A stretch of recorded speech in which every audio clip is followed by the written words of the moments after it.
So I thought I'd make a video about what I'd learned with fiberglassing. There's a number of us out there that have got a lot of DIY skills. We know what we're doing. We can turn our hand to most things. And one day we go out and buy a boat that we find is going to be our project.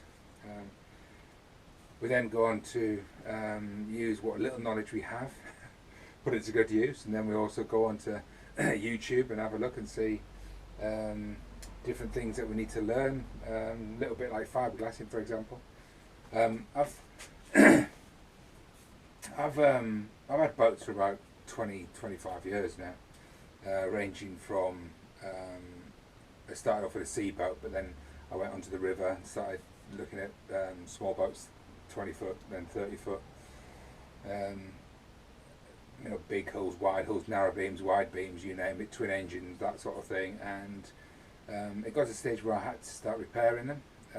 I then once bought a Viking 23 that I was promised it needed a little bit of TLC. That TLC led to gutting it because it was rotten from the inside out.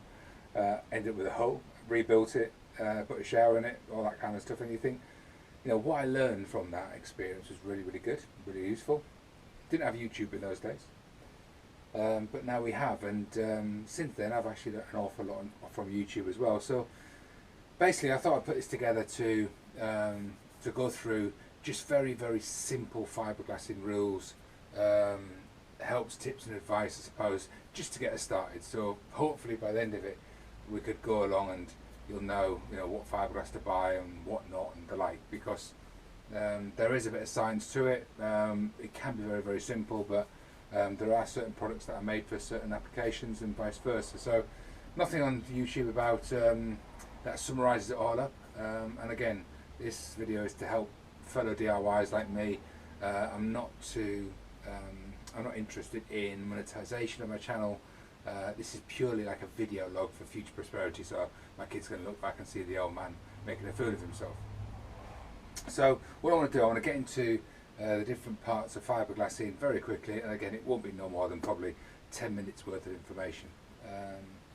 The first thing that we have to look at though is the difference in age and technologies that have changed.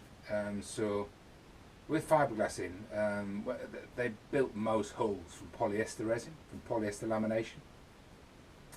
And the idea was to use the likes of chopped strand matting and just layer it and layer it and layer it and layer it until a nice big thick coat to make a hull. And yeah, that was great, but it was also very heavy. Technology has changed, resins have changed, but the principles are still the same as far as the resins go, but the actual way they build them now is very much different.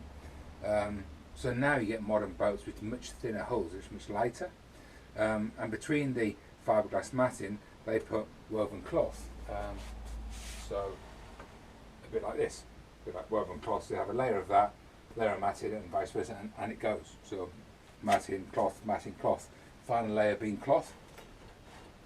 However, this stuff is like a shiny surface, so using this by itself is it's going to delaminate. It's going to be problems. So you have to have the chop strand. So going back to the old hulls, we tend to get old boats, and we tend to get the ones that were built in the 80s and before, and we benefit by layers of this, because basically what we do is we grind back down to the chop strand to expose some of these chopped strands, and then fiberglass onto those, which gives it the bond, that gives it the strength.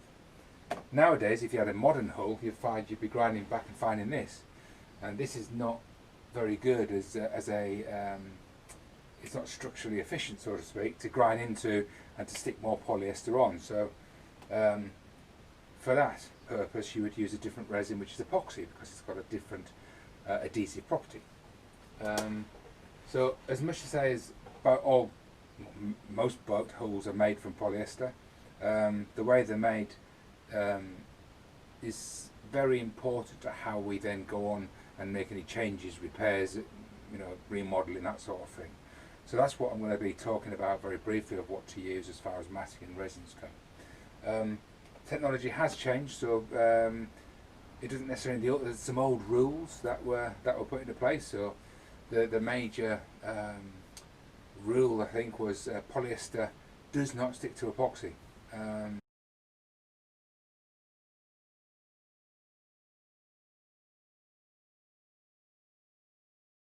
Very well anyway. The mechanical bond is nowhere near as strong, and that is actually right. That's pretty correct. However, the only reason why we tend to use epoxy is because epoxy sticks to anything. It's a very, very good adhesive. It's perfect, and we can't guarantee what that boat has had, if that boat has had work done in the past to it. So the area that you're repairing, you don't know if it's polyester, vinyl ester, epoxy. So the safe bet is to use epoxy, and then that way you're going to get a good chemical bond, or good mechanical bond as well once you've ground back. But there's nothing stopping you making repairs with polyester. So first off, let's look at the basics. Okay, so let's have a look at the two systems that you've got. You've got polyester and you've got epoxy. First thing to notice with these is that this is called general purpose. This because this got a boat on the front, which could mean it's Lloyd's approved, and it is. It's a really good one. You can get them in different colours. Forget the colour; it's just pigmentation. You know, you can buy them in white, grey, clear, and black. I think they come in, and you get Lloyd's approved. No problem at all. Boat resin. However, the general purpose resin can be used to build cabins and bulkheads, that sort of thing, within an existing hull. So, you know, you can quite easily get away with this. Now, this polyester comes with a catalyst, like a MEP catalyst, and it's basically like a peroxide blend. So, if you order 5 kilograms of this, you're going to get 5 kilograms, and you're going to get hopefully the hardener with it. So, this actually, that hardener comes with that, and as you can see, it's from the same company, CFS, one of the suppliers of Central Fibreglass Systems, one of the suppliers, the other supplier uses East Coast Fibreglass, which is great. So you get a catalyst with this, so basically it's just like a 2%, 9 times out of 10 of this onto resin. Great, polyester. Yeah. So that's your polyester, so when you order 5 kilograms, you're going to get 5 kilograms. However, when you order 5 kilograms of epoxy, in this instance I'm actually showing the West system. West system's great, it's expensive, and you can get other epoxies at about 20 quid cheaper for 5 kilograms, but needless to say, you know, it's up to you what you choose. However, when you order 5 kilograms of resin, you need 1.5 kilograms of hardener. So this is actually, that's 1 kilogram based on the mixture rate, but in the main, for different epoxies like the likes of Axon, which East Coast Fibreglass supply, it's 1.5 times, you get 1.5, so 1500 grams worth of hardener. So in this instance, you've then got 6.5 grams of resin, so more volume. This is really thick, and polyester resin is really thin. When I say thin, it's like runny, whereas this, it will take its time to sort of gloop out, so to speak. Okay, so when you're looking at these resins, what you've got to bear in mind is what they're used for. So, to give you an idea, as far as polyester goes, when polyester sets, it's what you call air inhibited.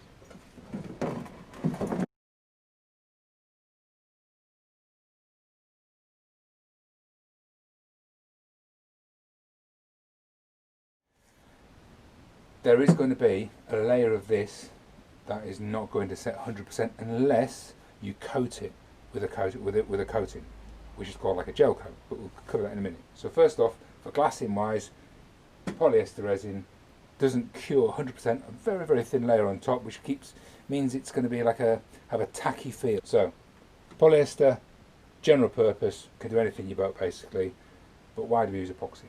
Well, epoxy is simply one of the best adhesives that you can get. You can have a thin layer of epoxy and it will set, it will be hard, it will be solid, and unlike polyester, it can be, you know, it won't give you that micro cracking as we talked about earlier. So this, fantastic as an adhesive. You can have a thin coat. It's a great cover. So for example, if you've got a layer of matting and you want to paint a a layer of resin on the top of it to give it maybe a smoother appearance. Once you've if it's cured, if it's a cured surface that you're applying it to, then obviously rub it down with a bit of grit, about 80 grit, and then put a layer of that on it, and it will happily coat it for you and give you another layer of strength. Obviously anything is much stronger when you're using fiberglass matting, but this does allow you to use it as a coating as well as an adhesive. So great for laminating as well, and for the strength of it, if you look at a Formula 1 car, they'll use epoxy with their matting or carbon fibre matting as opposed to polyester due to the actual strength itself. The moisture barrier is there because it's not air inhibited, it's got closer celled performance, and once you put it on matting you can leave it without putting a gel coat on, and that will give you superior sort of waterproofing, so to speak, compared to if you try to do that with polyester.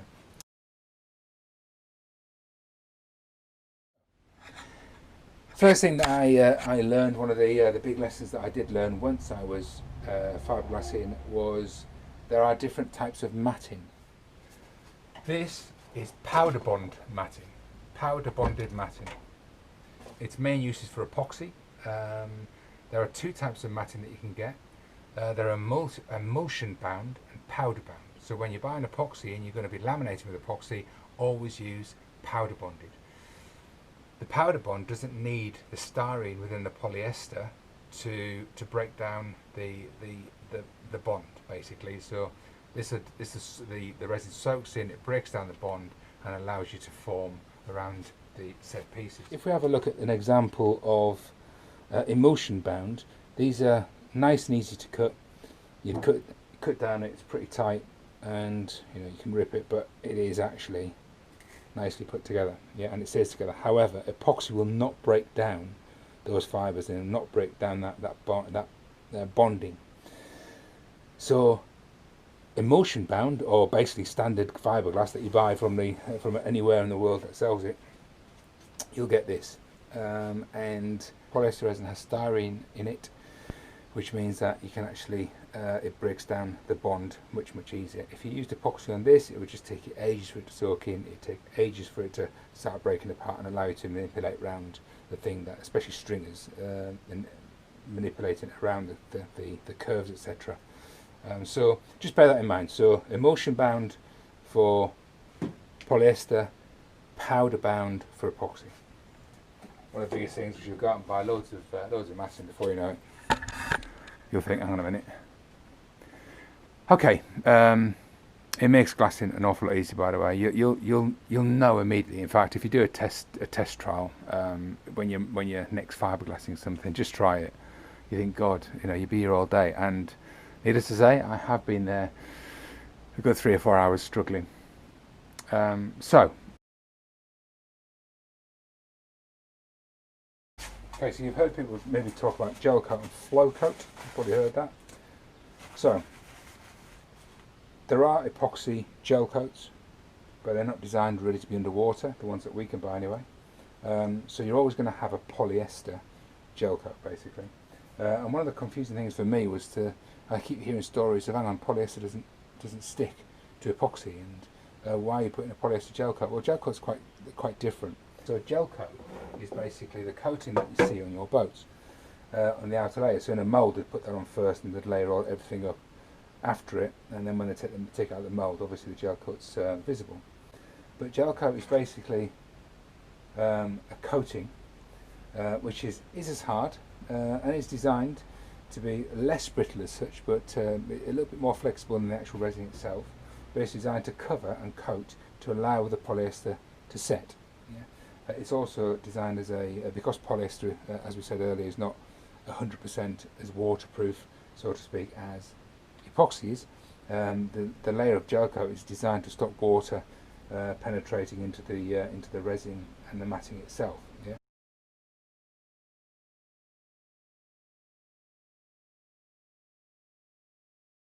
So in a way, this is a bit like a waterproofing coat. However, you've got something called flow coat, and the difference between the two is basically they're exactly the same, although one has a wax additive, and that wax additive is designed to allow it to cure. So as we said, with polyester resin, it doesn't cure at the top. The top layer doesn't cure, it's air inhibited. This basically removes all the air, makes it airtight, and allows the polyester to set. So flow coat is basically gel coat with a wax additive. One thing you have to understand about flow coat, it has to be the last coat you'll ever use, that you'll ever put on the bit that you're working on. And that's because if you're going to try and stick something else on top of the flow coat, that wax styrene, that's basically it's in it, and once you coat something, the wax rises to the top and cures it. That's always going to be there, and you've got to rub down. You've got to remove that wax before you can stick anything else to it, because simply nothing else will stick to it. You've got to rub it down. You've got to clean it, acetone, rub it down, acetone, rub it down, you know, until you're quite happy that it's definitely all gone.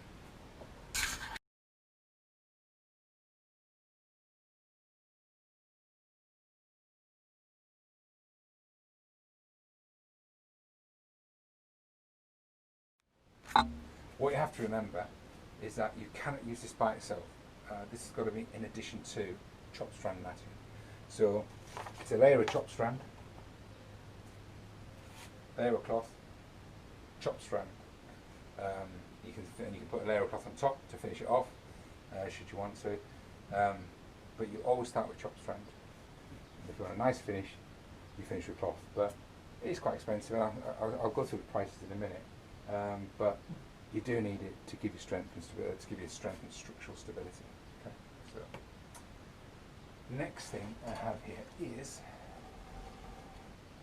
finishing tissue, and this, the idea of this is if you had a layer of this cover the chop strands, that leaves sort of imprints. You'd put a layer of tissue over the top of that to basically as a final coating to remove some of these lumps and bumps. It gives it a better finish. You tend to use it for cabins and stuff, where you want a sort of a decent finish. Sometimes you want to water these down, water them down. Sometimes you want to dilute these to make them to flow a little bit better. And what you have for that is part of the makeup of polyester resin is styrene. Now styrene is actually what they used to use in the old days to clean their hands and to clean the areas as well as dilute, and it was the thing that they used to dilute this. It's not really recommended to dilute it any more than 7%, but nothing's stopping you doing so. As far as gel coat and flow coat goes, you can dilute them 7%, sometimes 10 even, but no more than that. But when you start diluting things, you are weakening the actual product itself. And when you weaken the product, you've got to decide, is it worth it? I mean, gel coat is designed to be diluted for the likes of spraying and that sort of thing, so it's not a problem in that respect. But when you start diluting resin, when you're laminating, that's a time when it will affect the intended structural stability of the actual of what it was designed to do. Now, polyester are styrene based. Epoxy isn't. So what do people use to water down epoxy? Well, first answer is it's advisable not to, full stop. The more you dilute it, the more it will weaken the fantastic adhesive properties that it's got. If you have to, the styrene cannot be used, because styrene is dedicated to polyester and part of the makeup, so that, if you like, is designed to dilute these things. That is not part of the makeup of epoxy resin. It doesn't have styrene, it doesn't have styrene in it. So people do use acetone. That's a workaround. Acetone is not suggested, is not really a recommended way of watering down epoxy. However, if you have to and you want to water epoxy down, the best thing to use is denatured alcohol.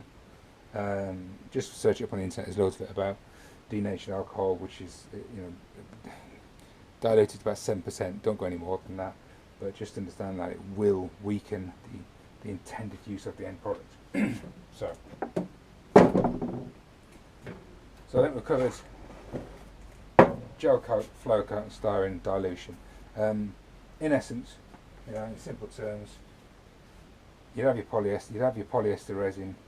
If you're doing normal lamination, you'd paint a bit on the bottom, you'd put a layer of matting on, you'd wet it out, you'd put a layer of cloth over the top of it, you'd wet that out as well, make sure there's no air bubbles in it. And once you're happy with the number of layers, then you're left with a layer like this rough, so you can use a final layer of cloth, or you can use the tissue. You put that over the top with a layer, and then basically you let it get tacky, let it go off slightly until it's sort of tacky to the touch, and then you'd use a layer of gel coat if you wanted to build it up, and until such time as you're happy with the depth of the gel coat, because you can brush it on. You know, it's not easy stuff to work with, but let's say you did, you brushed it on and it came filled in all the gaps. You could do one or two things. You could leave it there, let it dry, sand it to get back down to the glass and make it nice and smooth, and do that a couple of times until such time as you've got a perfectly smooth surface. And once you've got that, and once you've got down to the smooth surface, rub it with a bit of 80 grit, put a layer of flow coat on. You could do that. For the perfectionists among you, you're going to be looking at what you call a fairing compound. Now, basically, a fairing compound is that you've done all your glassing, you've got to the stage where now you want it smooth. Doing a layer of gel coat isn't going to work. So, first layer of gel coat is fine, but it's just not as good. You've still got some imperfections, and a good example of that would be, if I move it here, you will see loads of horrible imperfections. Now, I'm not bothered about those, so I will sort of, this is going to be painted eventually, but let's say I wanted to get rid of those, and bear in mind, if this was a gel coat layer, not a flow coat layer, so gel without any additive, what I would do with this, I'd be rubbing this down, and I'd get my fairing compound, a bit like filler, and scrape it all over, fill all the gaps in, sand it all down, make it nice and smooth, then put a layer of paint or whatever I'm using as my final covering. Now, to make that fairing compound, you buy them, basically. As much as you could make them, and you can make them as much as you could, it's best to buy them. And there are many fairing compounds. There's Polyfair, Polyester fairing, there's the West system, there's numerous fairing systems. And it's best to use two. You know, it's basically it's like car filler. It's just comes with the filler itself with a hardener, and you mix it as you need it. Sometimes you need fillers though, and to fill out those bulk areas. And there's a couple of things that it'd be worth getting hold of, because they are quite cheap to do. So you've got chop strand matting.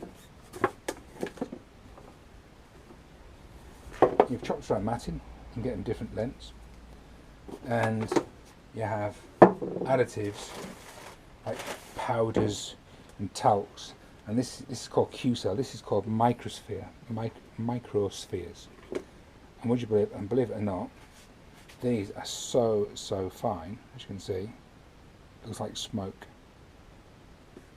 but these are so fine. They are microspheres, so they are literally hollow spheres of glass. Okay, if you've got clodical silica rather, that's another version, very fine. And you can also get the glass bubbles, they're called, same size but not hollow, and it's a little bit heavier. This produces a very lightweight, easy sandable filler. And the times I'd use this is when you've got, say, stringers like I had. Let's say you've got strings like I had, and you want to, and you're going to be glassing. You're going to be glassing up to it like that. Now the problem with that is that fiberglass does not like a very sharp bend. It likes smooth bends, and therefore you'd run a layer of filler along here, and that's normally called putty or peanut butter as nicknames. Now you'd normally run a layer there to smooth it out, and you do, and then that would allow the glass to be nice and flow easy without any sort of sharp angles. So to do that, you'd mix up some resin, you'd start adding chop strand, you'd start adding Q-cell in my case, or colloidal silica. You'd mix it up to a consistency that you'd require. Excellent filling properties. And as you put it on, you could do one of two things: let it cure, or even start glassing straight away, so it all sticks together and all bonds together. And that's an option. Okay. So how much would all this lot cost? I was going to buy some polyester resin, white. You know, I'll be looking at maybe 30 quid, 34 quid. If I was going to be looking at the West system, epoxy with hardener, I'd be looking at about 110, 103 quid. So I'm getting 6.5 kilograms of this for 110, and I'm getting 5 kilograms of this, about 35 quid. As you can see, you wonder why boat builders use polyester, and why Formula 1's so expensive. 5 kilogram of gel coat, about 33 quid. Probably the same for flow coat, so you're looking at 33 quid there. For stringers, for my stringers for my boat, I use 10 kilograms of epoxy. That's 200 quid already. If we look at the matting, woven roving matting, about 35 quid for 10 meters, and I've gone through 20 meters of that. And the chop strand, you know, it ranges between 24 quid up to 24 quid for about 10 meters, and that's sort of 450 grams. The powder bonded is a little bit more expensive because anything to do with epoxy, a bit like the marine world, anything to do with marine, or if you've got marine on it, it just adds another 100 quid, I think. Well, acetone, acetone comes out about 20 odd quid. I buy acetone from eBay now. If you bought it from these guys, you know, you're looking at 40 odd quid, 30 to 40 quid maybe. I buy it off eBay for 20 quid for 5 kilograms and just use the canister for that. So I don't want to teach my granite to suck eggs here, but at the end of the day, when you know, we get all excited about getting a boat, getting a project. The minute you get one, you think, brilliant, I want to start working on it, and your enthusiasm, your time, the positivity, you know, your motivation is all there. And then it gets to about maybe 6 months down the line, and you suddenly find yourself, I'm sick of itching for rubbing down bloody fiberglass, and I've got these like prickles, and you know, I'm going to have to buy some more resin, I'm going to have to buy some more tools, and you know, working with fiberglass is not, it's easy to do, but it's hard wearing on your tools, you know, your body. You need PPE, you need to cover yourself in an overall suit, you need masks, glasses, etc., earmuffs because you're working with tools all the time. Your sanders, you'll go through, maybe a couple, depends how much sanding you do, but you know, they're sort of elementary things, but they do add up in cost. I've currently used probably about 150 quid's worth of epoxy on my stringers. I've probably used maybe 10 kilograms of polyester resin and everywhere else, and still a little more to do. So matting, 24 quid a time, 30 odd quid a time, you've got that to consider, and you will always have much more glass than you'd expect to do. But don't cut corners, because once you start getting into the nitty gritty, you get down and you've ground down and done all that effort to grind back to glass so you can fix onto it quite happily. You know, don't lose faith in that, because you've done it once. Sorry, you're doing it once. You've got to do it right. Not do it right, do it once. You've done all that effort to get there. What you don't want to do is cut corners, and it's very easy to cut corners. And the worst thing in the world is when you buy these project boats, people using house paint. I got my boat, you know, and the deck had been done, and the hull was great. I thought, this boat's really heavy. Took the deck up, binned it. So anyway, hang on a minute, it's a bit too heavy really, and the hull underneath of it was soaking wet, all the foam had soaked, so it was a wreck. So again, back to the hull. Then on top of all that, you've got the likes of marine ply. Now marine ply isn't cheap. Now marine ply is not cheap at all. I actually got this from Jewson's, and Jewson's is about 50 quid, 56 quid a sheet, which is brilliant. This is 12 mil. I decided to use 12 mil, not 18, because I've got a number of supports to rest this onto, to stick this onto. But on this alone, I'm going to have 2 sheets of fiberglass, both sides, both sides, and the resin and the glass that will take will be a cost in itself. What I could do is, what I am going to do first is seal it. So when you seal it, I talked about dilution earlier on. You can get a polyester resin. You can actually get what you call an infusion resin. It's a little bit more, it's a little thinner in consistency than normal resin, so it soaks into the wood deeper. But basically, once you've diluted normal resin, polyester, down to about 10%, say for example, you could seal the whole thing first, let it all dry, and then start glassing onto it. That means that the resin won't be soaked in as much from your glassing, which means that you have a better bond. Because sometimes if too much resin soaks into the wood and you haven't renewed it before you put the matting on, you're going to end up with a sort of a mediocre joint. So again, so I'm going to have to coat two sides of this with a couple of layers of glass. I might put a layer across, I don't know yet. A lot of people use 18mm ply. I've decided to use 12 because I'm going to build it with matting as much as I need to. But that's another story. But again, another cost. Yeah. So I hope that's been a little bit informative. I think the main thing to remember out of all this I've been talking about is polyester goes with emulsion bound, epoxy goes with powder bound matting. Okay, because that's the biggest time saver, biggest expense that I sort of experienced, because I got it wrong a couple of occasions. I was there for hours and could have made it a lot easier for myself. And by the way, all the cloth, by the way, you can use it on all resins.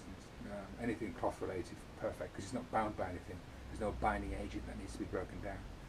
A couple of videos on the internet. I think Boat Works today. A couple of YouTubers, fantastic.